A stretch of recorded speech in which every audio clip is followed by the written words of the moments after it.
স্বাগতম সবাইকে Premiere Pro টিউটোরিয়ালে। এই ভিডিওতে আমি দেখাবো কিভাবে ভিডিওকে রিভার্স করা যায়।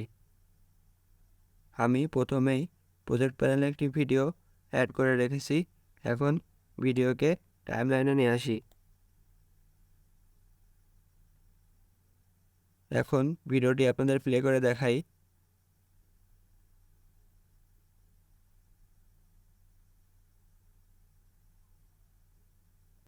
এই ভিডিওকেই কিভাবে রিভার্স করা যায় এখন তাই দেখাবো।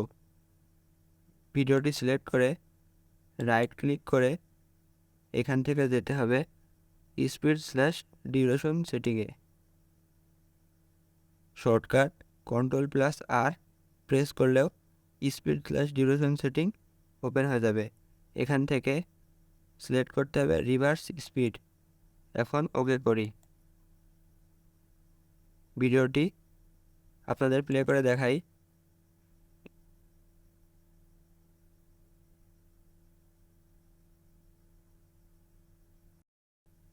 দেখেন ভিডিওটি রিভার্স হয়ে গিয়েছে।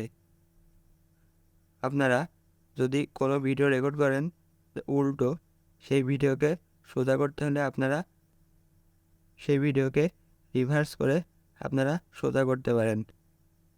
এই ভিডিওটি এই পর্যন্তই। ভিডিওটি ভালো লাগলে চ্যানেলকে সাবস্ক্রাইব করেন আর ভিডিওটি শেয়ার করেন।